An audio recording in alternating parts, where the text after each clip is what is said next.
and welcome to Doing Disasters Differently, the podcast with Renae Hanvin, which is all about inspiring you to start thinking and doing disasters a little bit differently too.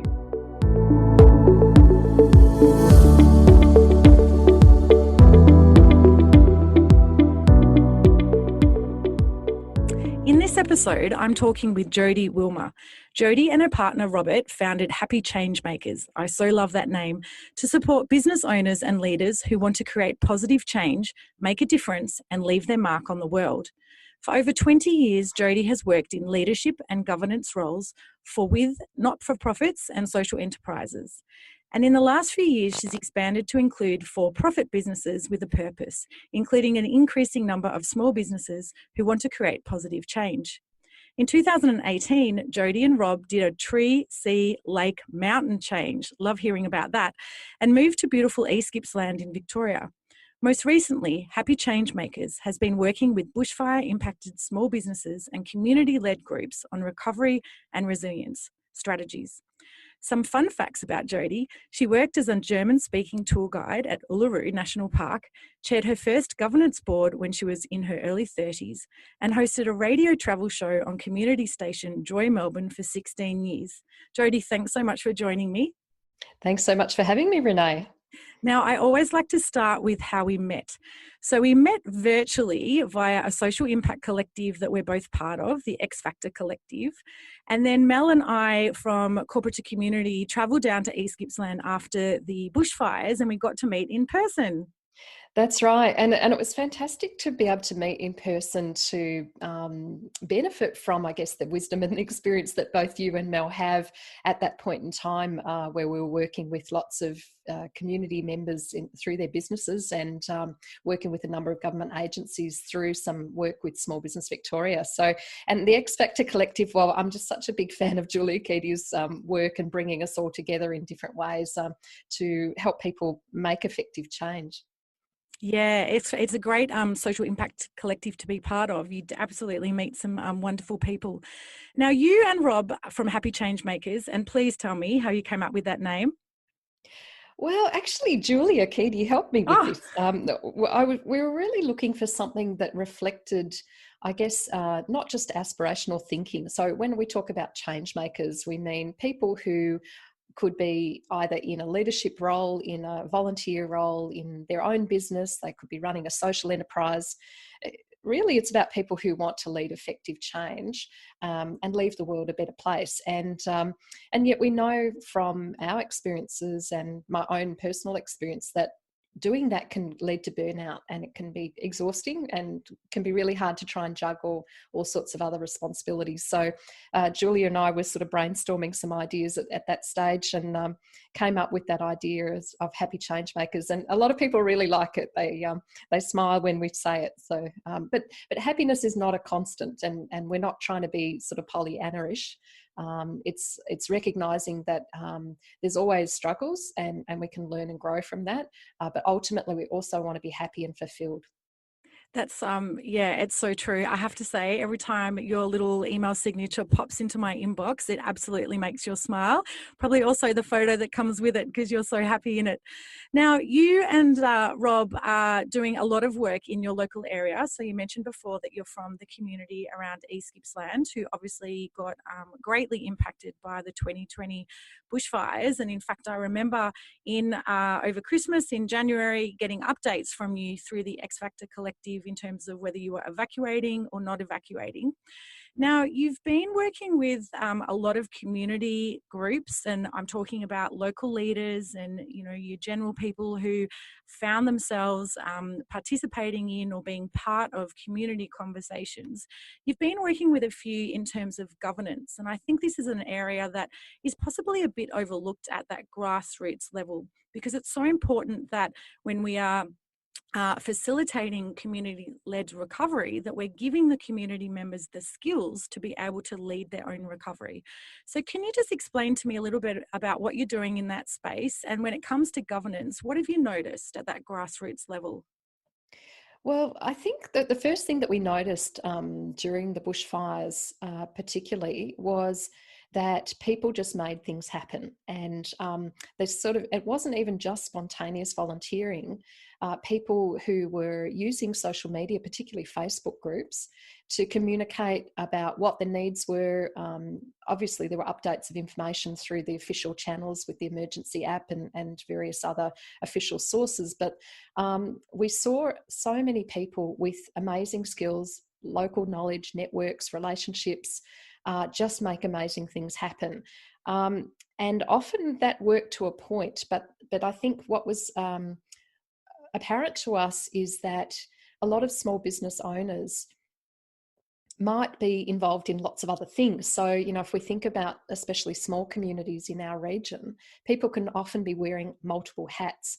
And during a disaster, and then part of the recovery process is the struggle to juggle all those different roles. So somebody could be a local firefighting volunteer. They could also be a land care person. They could also be on a local business and tourism group, plus a wildlife rescue and running their own business and a farm. And that's the reality of regional life. And I think where the difficulties emerge is when people may or may not have some basic fundamentals in the accountability and decision making that's needed when you're thinking about things on a bigger scale. When it's beyond just your community group or your patch, how do you work together effectively with a whole bunch of people, often in a complex, changing environment, with government agencies, where sometimes there's a lot of lack of clarity about who's who in the zoo. And so I think some of the essential skills in governance can help people navigate that, but also to really make effective decisions and represent their community in a way that's authentic and meets sort of really local needs. Because it is, I mean, it's a skill set in itself, isn't it? I always talk about, you know, stakeholder engagement is a skill set. I mean, we can all connect and we can all meet new people, but it's, you know, engaging. There's various levels and forms and purposes of engaging, and governance is it's quite similar. You're right, Renae. And I think too, if we break down governance into the sort of various skill sets, definitely stakeholder relationships and management and engagement are a fundamental part of any group, whether they're an established committee or whether they're part of a formal legal structure.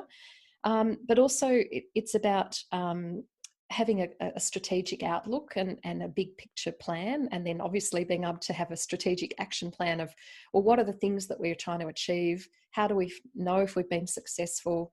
How will we measure it along the way?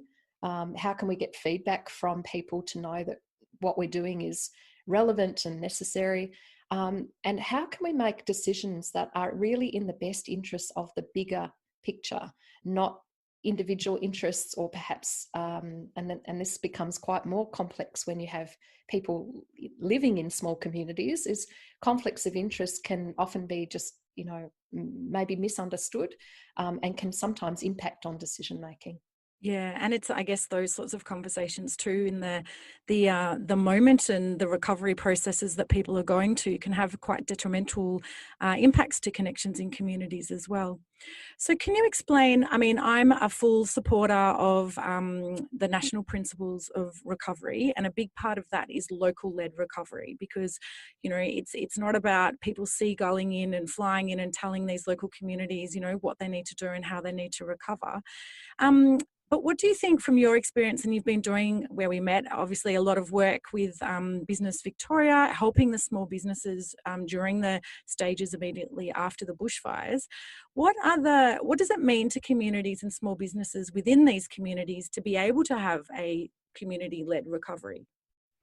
Well, the initial work we were doing through ARIUM, we engaged with Small Business Victoria, was sort of business recovery advisory work with individual businesses, helping them navigate grants and helping them connect in with supports.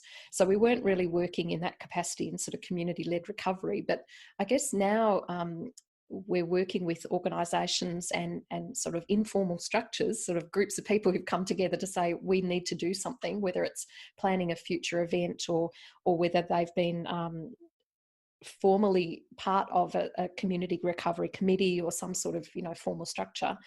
That what we're noticing is that people are often trying to manage a whole bunch of workloads and competing priorities, and especially now. And I think the reality is that in our region we had drought, and then we had bushfires, which were incredibly huge impact, and now COVID-19. And so even the impacts on not being able to meet face to face because of physical distancing has an impact on people's ability to communicate effectively. Of course, everybody's adopted Zoom and other forms of technology. Some people are zoomed out, but even people who've maybe not used to using that sort of technology, or collaborating and working with groups of people. And I think this is a really fascinating part of community-led recovery. This is about small businesses and communities working together with other stakeholders. And if you're just a person who runs your own business, and you may not have the experience or the skills of working collaboratively with other people, sometimes you're not aware of what needs to be done. So I think where some of the unmet needs are, and areas for skill development are, how can we effectively plan ahead? How can we communicate and use online tools so that we all know exactly the status of where things are at? I think these are things that can help equip people better to feel more confident, but also draw on their knowledge and their skills and their local understanding, and complement that. Yeah, definitely. With building local capabilities in governance, so you've just mentioned a number of, I think, the gaps and the areas that I think would really benefit. Do you think it would help in building resilience as well? So obviously it's really important, and it's a big need, I think, from what we're seeing in the communities going through recovery. But what about communities as well that are building, or wanting to prepare for the next disaster? Yeah, look, I think there's lots of room for opportunity to build more resilience longer term, for longer term sustainability.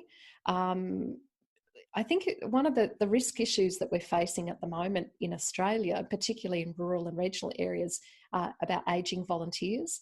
And many people who have been the sort of pivotal leaders in communities, who again play often multiple roles, either are aging, or sometimes people are just tired and they don't want to do it anymore.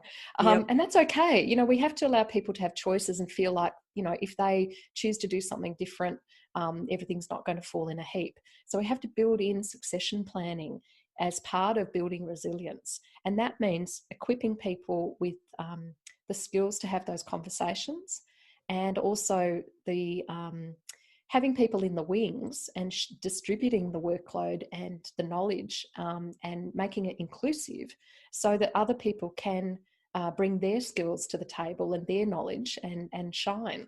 And I think if there's only a small number of people doing everything, we've got all our eggs in one basket. Yeah, And 100%. And I think you see that, with volunteer fatigue, a lot of it's happened over a number of disasters over the past 10 or so years that I've been observing, that you have the same people in communities who put their hands up and participate. And then, at some point they can't do it anymore, or they're literally fatigued. So I guess my question is, in the communities, who are the people or the stakeholders that we should be focusing on to build governance capability so we can expand that group? Are there any particular demographics or local leaders or people working within sort of organisations that would benefit from it? well, I think actually identifying all those different groups of organisations to start with is one of the keys. I think local government has a particularly strong opportunity and role to play in building resilience, and also building this governance capability, because local government, is responsible for the emergency management, for many elements of it. Obviously, there's state and federal responsibilities too. But I think there's an opportunity to sort of cross-pollinate, so to speak, from the economic development part of councils and their emergency management, and also the community services sector, because there are often siloed programs that are being run. Say, for example, about governance training, there's often a lot of that offered by local councils, but it's only to the people who are in the community services sector, not the small business owners who may be on the business and tourism associations or the chambers of commerce. So I think local council has a really pivotal role. And I think there's also great opportunity to look at who else is playing in this patch, and what role could they play in supporting a very structured approach, and that actually can be rolled out in very creative ways, not always relying on the face-to-face, and building in different ways of learning as well. Well, I think if anything COVID-19 has showed us is that we can learn online and we can connect online, which obviously is great for communities in regional and rural towns who in the past would have not been able to attend courses or participate in programs because of a distance. Whereas I think so much of the world now being available online is a really positive opportunity for learning as well as just connecting. So we can have people across different communities or different sectors connecting online. They don't have to be in the same room, which I think is, potentially a really positive thing. Exactly. And I think too, if we really want people to show up and do their best and contribute in this community-led recovery process, we have to think about ways that we can make it accessible. And that includes, people who are juggling parenthood and running their own business and other commitments, and try and think about how we can do things a bit more creatively. That's so right. I know I always talk about and I always think about the small business owners. And as you mentioned earlier, a lot of people in regional communities wear a number of hats. But if they're running a small business, they're not accessible most of the time between 8 or 9 in the morning and 5. So having programs that run then is really difficult for the cafe owners and the retailers, etc. So being able to offer meeting times that obviously don't impede on family time as well, it's quite difficult, but I think there is more flexibility and opportunity given the virtual kind of element that we can introduce as well. Now, you mentioned local council as one of the key stakeholders, so I wanted to kind of consider about the funding structure relating to how we can support local capability building around governance. So you mentioned local councils obviously have an important role in supporting that. Do you know, are there grant programs or funding structures? I know there's one that's being launched soon that the federal government announced, the $650 million that it potentially fits in. But where does the funding come from to support capability building in governance? Well, it's an interesting issue, because when I look at a lot of grants that are available now for disaster recovery and resilience and mental health and community capacity building, all these different sort of subjects, they're often spread out with philanthropic trusts and foundations. I think this comes to the heart again about skill development. There's lots of funding opportunities out there. What is the challenge for particularly volunteer groups is actually firstly knowing about all those opportunities, and secondly writing applications, and then administering the grant and then acquitting the grant. That's a big impost, and I think there's opportunity for more creativity about collaboration between funders and from both corporate sector, from government, from corporate social responsibility areas, from philanthropists, to actually say, how can we come together and pool our resources and funding and really do this well, not just for the benefit of recovering from disaster, but also that's going to have a legacy that's going to have more economic and community benefit, rather than a dog and pony show of small workshops that you may or may not get to, that give you a sort of very basic overview. I think we can do better. Yeah, I 100% agree. And it's kind of funny, there's almost too much governance around the grant side of it to enable grants to support the building of capabilities in governance. Now, can I ask you, what are 2 things that you've been most surprised about in terms of lack of governance skills in bushfire impacted areas? Now, this is not putting down any community groups in bushfire impacted areas, but what are the 2 kind of areas that you've noticed that, wow, if they knew how to do this, that would have happened so much better? Well, I think it's a shared area for improvement across all stakeholders. And again, this is said with a lot of love and respect for the great work that everybody's doing. But I think one of the fundamentals is a lack of role clarity for many of the entities. And so what that causes in terms of impact, and that surprised me, is how activities or initiatives can make people trip over each other. So, and that can be done at a regional wide level, a statewide level, and at a local level.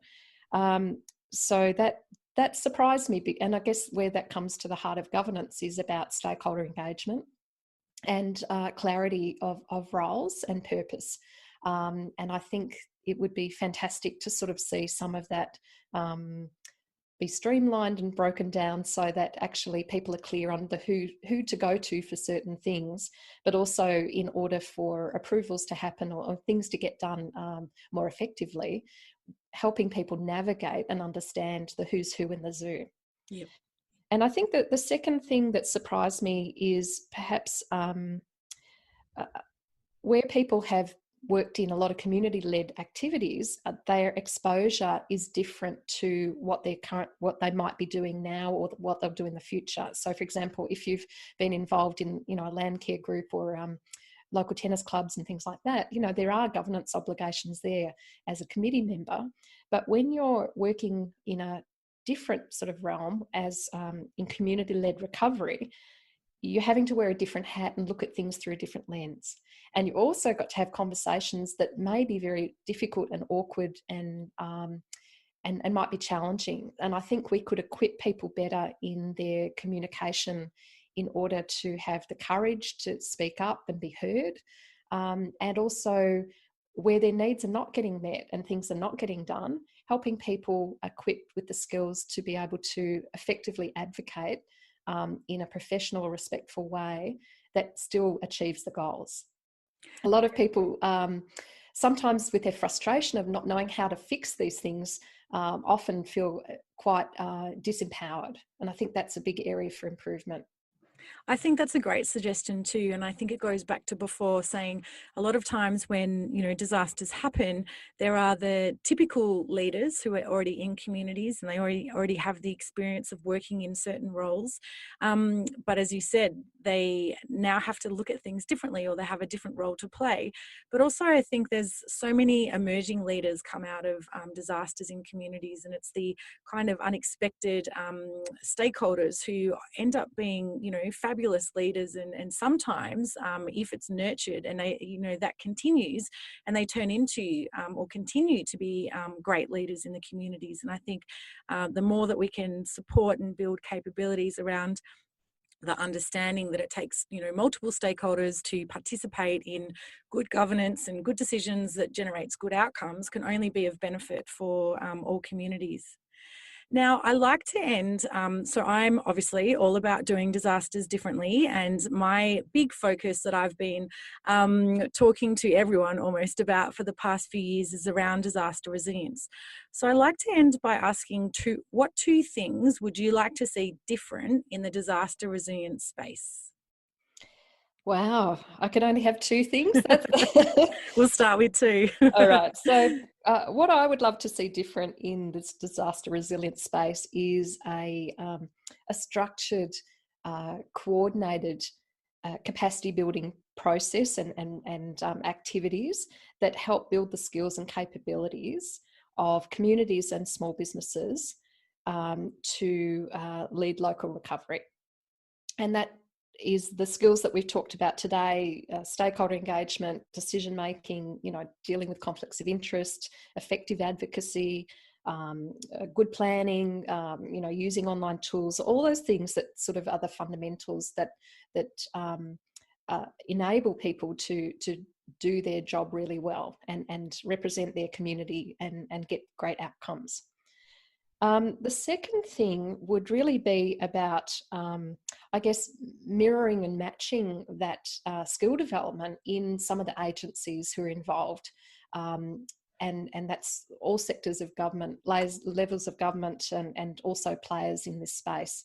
Because I think some of the people who are in their roles could benefit from also seeing it from a different perspective. So, what are the unintended consequences of us doing this survey with this community, or this program where we're, doing things that might be doing to people as opposed to with.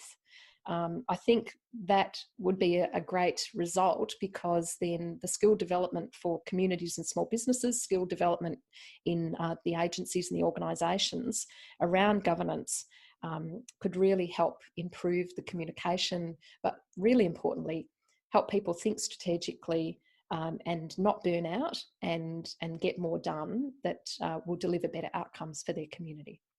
That's so true. I mean, I think we're all part of communities as people, but we obviously have stakeholder roles and responsibilities. And the more that we can share what roles and responsibilities we each have, and understand each other roles and responsibilities and how we can work together, absolutely is going to result in, a better outcome, a more connected community, and a more resilient community, because we know how to work together. Jodie, thank you so much. It's been really great to discuss doing disasters differently when it comes to governance, which is a really important and I think often overlooked element to the before, during, and after stages of disasters. I really appreciate you joining me, and I am sure you don't mind me inviting anyone who wants to connect with you to jump online and find happy change makers. Jodie and Rob do some fabulous work with small communities, particularly around East Gippsland. And yeah, I really appreciate talking with you. Thanks so much, Renae.